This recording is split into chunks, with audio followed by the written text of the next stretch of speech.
자, 오늘 PSK 자료들 쭉 다시 정리하면서 드는 생각은 시장의 컨센서스가 참 명확하다는 거였어요. HBM4하고 2나노 파운드리가 만나는 이른바 황금 교차점. 여기에 지정학적인 순풍까지 불어준다. 논리 자체는 정말 강력하죠. 그래서 오늘 이 메모를 다시 복귀하는 이유는 이 낙관론이 과연 어디까지 단단한지 그 논리의 강도를 한번 테스트해보고 혹시 모를 균열은 없는지 다시 한번 짚어보려는 겁니다. 오늘 메모 흐름은 이렇습니다. 일단 시장의 기본 가설, 그러니까 출발점에서 시작해서요. 이걸 뒷받침하는 세 개의 기둥을 하나씩 뜯어볼 겁니다. 그리고 나서는 관점을 완전히 뒤집어서 반대 시나리오를 한번 세워보고 마지막으로 리스크 점검으로 마무리를 하죠. 자, 그럼 사고의 출발점부터 보죠. 지금 시장이 PSK를 보는 그 컨센서스, 대체 뭘 기반으로 하고 있는가? 이 문장이 지금의 논리를 가장 잘 요약해주는 것 같아요. PSK는 HBM4와 2나노 파운드리가 만나는 황금 교차로에 서 있고 지정학이라는 순풍이 등을 밀어주고 있다. 결국 거대한 두 개의 구조적인 변화가 딱 만나는 지점에 최대 수혜주라는 거, 이게 바로 오늘 우리가 검증해봐야 할 핵심 가설입니다. 그럼 이 가설을 떠받치는 첫 번째 기둥부터 시작하죠. 역시 HBM 수요 이야기부터 시작해야 합니다. 이 부분을 한번 제대로 해체해 보겠습니다. 이 첫 번째 기둥의 핵심을 한 문장으로 정의하면 딱 이겁니다. 평면적인 D램에서 수직으로 쌓는 HBM으로의 전환. 이건 그냥 생산량이 늘어나는 문제가 아니라 PSK의 핵심 기술 수요를 구조적으로 몇 배로 증폭시키는 물리적인 변화라는 거죠. 여기서 잠깐 멈추고 구조를 다시 봐야 합니다. 이걸 단순히 HBM 생산량이 늘어서 장비가 3배 다 팔리겠네? 이런 1차원적인 해석에 그치면 안 돼요. 진짜 질문은 왜 다른 장비가 아니라 PSK여야만 하는가? 이겁니다. 그 물리적인 이유를 파고 들어야죠. 자, 관련 데이터부터 다시 확인해 볼게요. HBM은 여러 D램을 수직으로 쌓아 올리니까 일반 D램 대비 PR 스트립 공정이 최소 3배 이상 필요하다. 이건 이제 거의 정설이죠. 그리고 두 번째 팩트, 웨이퍼 두께가 50 마이크론 이하, 거의 종이처럼 얇아진다는 점입니다. 이 전제가 왜 중요한지 짚고 가면 이게 바로 수율하고 직결되기 때문입니다. 이렇게 얇게 깎아낸 웨이퍼를 12단, 16단으로 쌓아 올리면 열을 받을 때마다 종이처럼 휘어버리거든요. 이 휨 현상, 즉 와피지가 TSV 균열이나 박리를 일으키면서 수율을 떨어뜨리는 주범인 겁니다. 바로 이 지점에서 열 충격을 최소화하는 PSK의 ATM 웨이퍼 히팅 기술, 그리고 구리 마이크로 범프의 산화를 막는 질소 분위기 로드락 기술이 필요한 거죠. 이건 단순 세정이 아니라 수율을 직접적으로 제어하는 기술이란 말입니다. 그럼 시장은 이걸 어떻게 받아들이고 있을까요? 대부분은 저 3배라는 숫자에만 집중해요. HBM 생산량 곱하기 3, 아주 단순한 볼륨 플레이로 보는 거죠. HBM 시장이 커지니까 PSK 장비가 더 많이 팔릴 거다. 직관적이고 쉬운 논리입니다. 하지만 여기서 많이들 그냥 넘어가는데 이 논리만으로는 PSK의 기술적 해자, 그 깊이를 설명할 수가 없어요. 이걸 다른 각도에서 보면 진짜 해자는 하이브리드 본딩을 가능하게 만드는 수율 해결사로서의 역할 변화에 있습니다.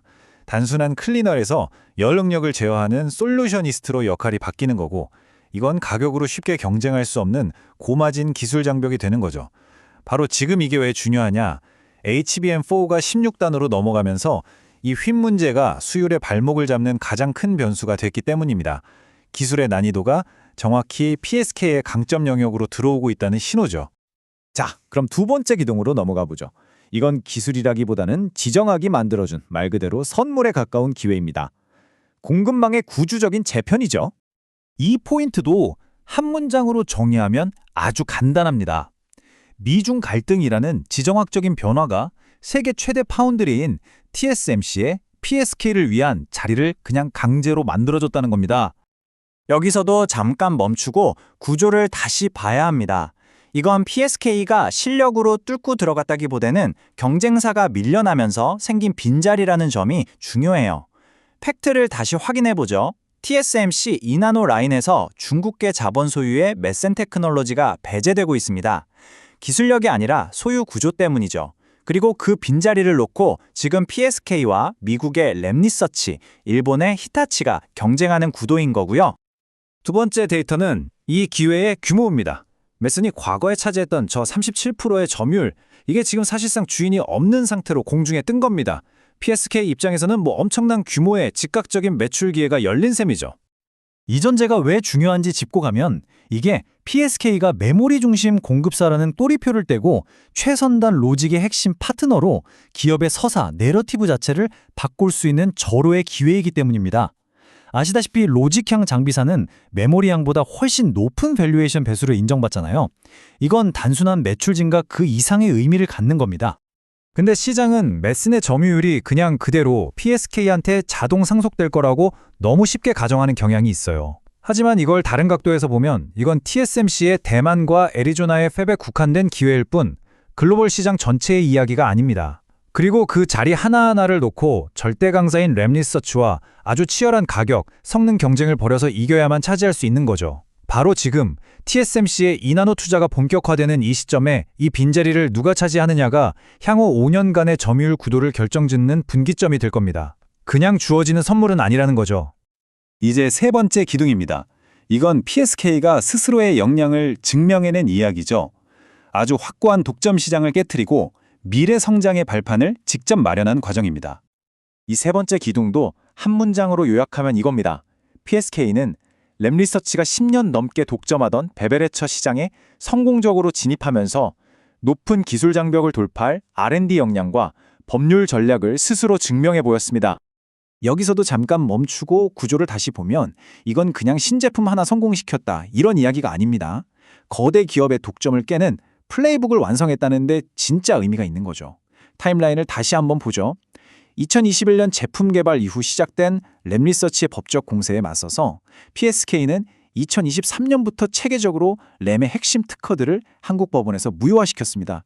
이건 단순히 특허를 피해간 게 아니라 정면으로 부딪혀서 이긴 중대한 법률적 기술적 승리라고 봐야죠.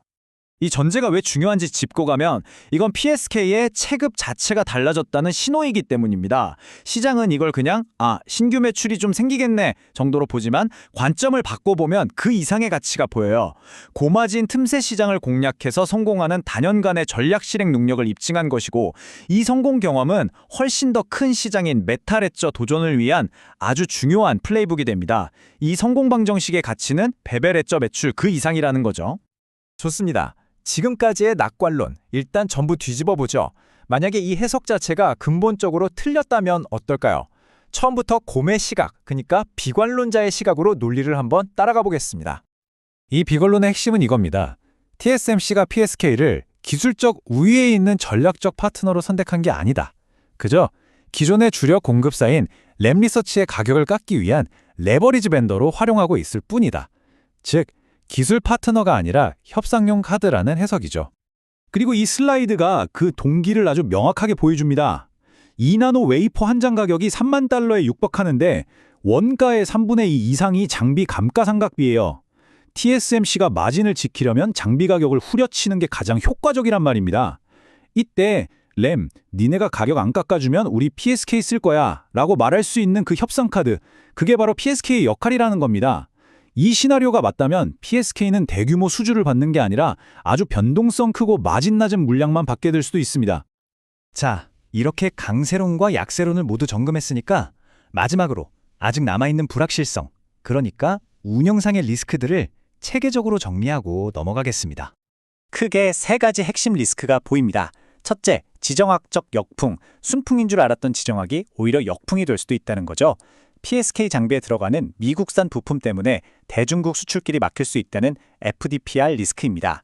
둘째, 수익성 없는 성장, 주력 고객이 중국에서 북미로 바뀌면서 R&D나 고객 지원 비용은 급증하는데 마진은 오히려 낮아지는 딜레마에 빠질 수 있습니다. 그리고 셋째, R&D 실현 리스크입니다. 야심차게 준비 중인 메탈액처 개발이 지연되고 있다는 건 그만큼 기술 장벽이 여전히 높다는 방증이기도 하죠.